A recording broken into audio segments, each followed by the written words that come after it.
Para un deportista de élite, la oportunidad de acelerar la recuperación física de una lesión es fundamental. Y por eso muchos de ellos vienen de todo el mundo para ser tratados por nuestros especialistas.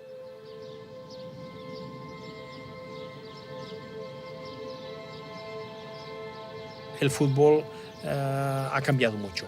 Que antes iban a un ritmo muy lento, se tenía técnica y no se corría tanto. No había velocidad, no había fuerza, no había resistencia, como ahora. ¿Por qué se lesionan?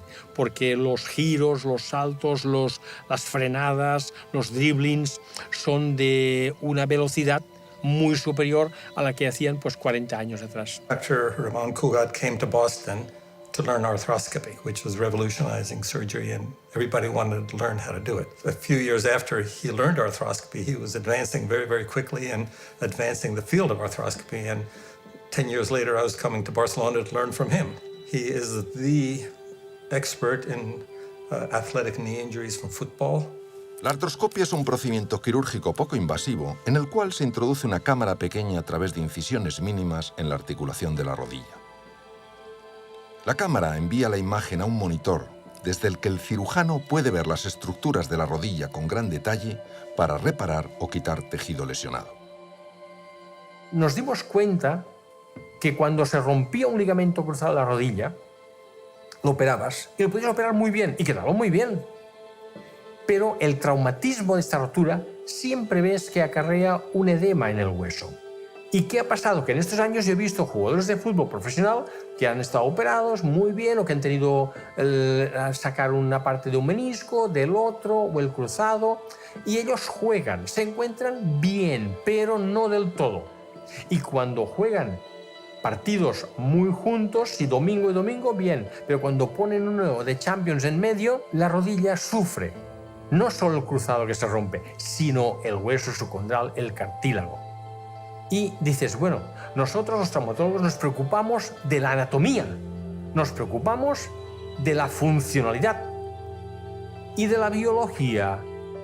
Los factores de crecimiento son proteínas que se encuentran en el interior de las plaquetas y que estimulan otras células a realizar procesos esenciales en la reparación de tejidos y la curación de huesos y ligamentos. Se les trae sangre al paciente para ser procesada y centrifugada tomando en cuenta el tipo de lesión a tratar. Una vez terminado el proceso en el laboratorio, se extrae el plasma el cual se le inyecta al paciente en la zona dañada. La primera aplicación se realiza justo al terminar la operación.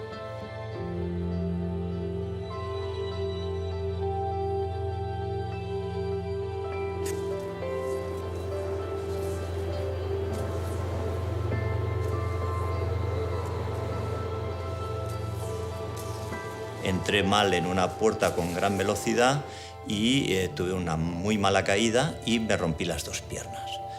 Fractura de tibia y peroné en una pierna y meseta tibial en la otra. Cuando el doctor Cugat ve mi radiografía de esa tibia que no soldaba, me dice, Xavi, es que aquí hay que aplicar otra cosa. Para que solde una tibia a esa altura, tenemos que cortar el peroné. Ese trocito de peroné que te hemos sacado, vamos a hacer una papilla, vamos a sacar el callo antiguo, vamos a poner esa papilla de tu propio hueso del peroné en la tibia, factores de crecimiento, y Xavi, en 2 meses yo creo que esto va a estar sano. Esa fractura, por las sensaciones y lo que dicen las radiografías, está casi soldada y realmente funcionó. Lo que hacen es ser un elemento antiinflamatorio, antiálgico y regenerador. Es un arma que tenemos los médicos, los traumatólogos, médicos deportivos, que podemos utilizar en favor de estos deportistas. En mi familia el deporte es uno de los ejes, es una forma de vida para todos y es deporte de acción. Eso implica que las lesiones y los yesos y las operaciones han sido y son un habitual, desgraciadamente, en nuestra casa. Uno de los pacientes más especiales era mi hermano Álvaro. Mi hermano tenía la rodilla también bastante estropeada, se había hecho más daño que yo, el doctor le había operado varias veces. Y yo recuerdo algún invierno que esquiábamos juntos y que prácticamente Álvaro esquiaba la pata coja. porque su rodilla mala le dolía mucho, no le funcionaba. Y recuerdo que posteriormente empezó a hacerse factores de crecimiento y yo le vi un cambio. De un invierno para el otro empezó a esquiar con normalidad, su rodilla empezó a funcionar otra vez y yo, que mi rodilla también estaba delicada y un poco estropeada, pues yo lo hablaba mucho con él. A partir de ahí, de forma sistemática, cada primavera yo me hago el tratamiento de factores y empiezo el invierno siguiente en plena forma.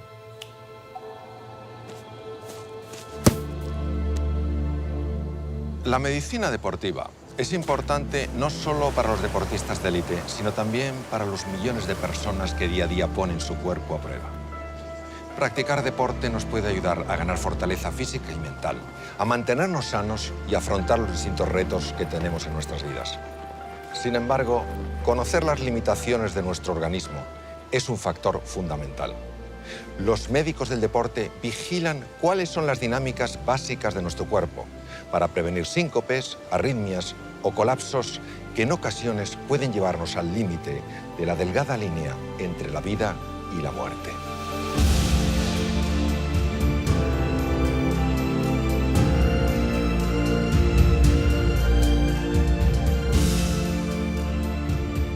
Cuando ya pierdo la conciencia, me caigo, eso está claro que no recuerdo nada. Pero luego ya el doctor me da tortas en la cara, va a intentar despertarme y me despierto allí y digo, pero ¿esto qué está pasando aquí, no? ¿Qué hago yo aquí en el suelo si yo no estaba en el suelo? Me quería levantar, digo ya estoy bien, me quiero levantar, ¿no? Para seguir. Y claro, yo no era consciente de la situación que se había producido. No llegó a ser una parada cardíaca, pero probablemente relacionada con una arritmia que hizo que el corazón perdiera esa capacidad de bombeo eficaz y por lo tanto de que llegara sangre y oxígeno suficiente a su cerebro. Se le realizaron todo tipo de pruebas. Finalmente pues, se determinó que en relación con ese síncope y con los hallazgos de las pruebas que se habían realizado, la mejor decisión es que abandonara la práctica del fútbol.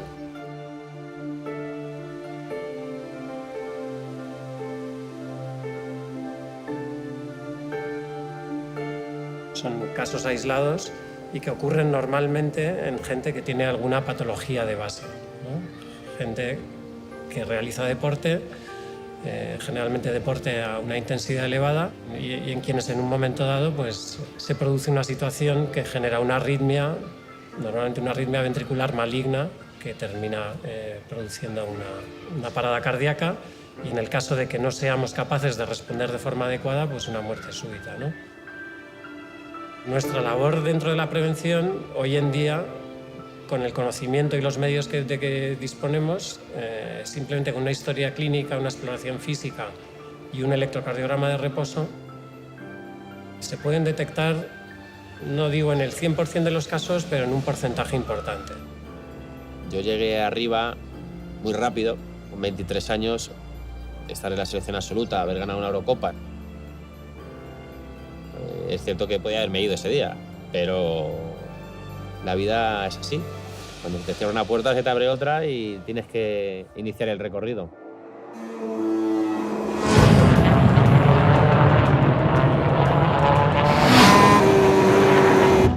Cuando vamos a un circuito, para el circuito es una fiesta, ¿no? Son 4 días de fiesta, de actividades lúdicas, pero para esto es un trabajo. Nos centramos en el paddock, en los 80 y tantos pilotos que tenemos. Nosotros llegamos el jueves al circuito y lo primero que hacemos es, andando, caminar los 5 kilómetros del circuito y ver los puntos más conflictivos, o sea, tenemos una estadística de las caídas que hubo en los últimos 5 años. Hacemos un estudio analítico, médico, nunca técnico, pero sí médico, e intentamos reforzar las zonas que son más conflictivas o que han traído estadísticamente más accidentes.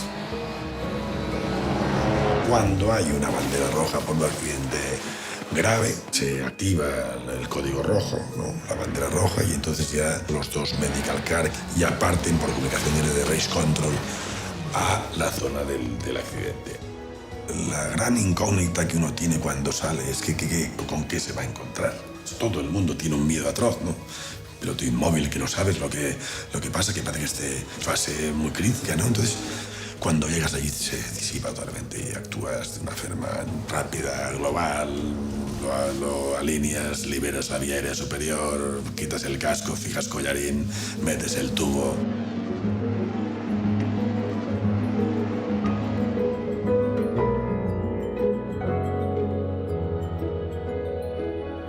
El músculo hace un esfuerzo tan importante que necesita expandirse. Por ejemplo, a los pilotos lo que les pasa es que el brazo se les empieza a poner duro y van a 300 kilómetros por hora y tienes una curva a 100 metros, que es una curva muy cerrada, y tienes que frenar de pasar de 300 kilómetros por hora a 70. Pero ves que tu mano no tiene fuerza para apretar el freno. Y ves que se va acercando la curva y tu mano no te responde.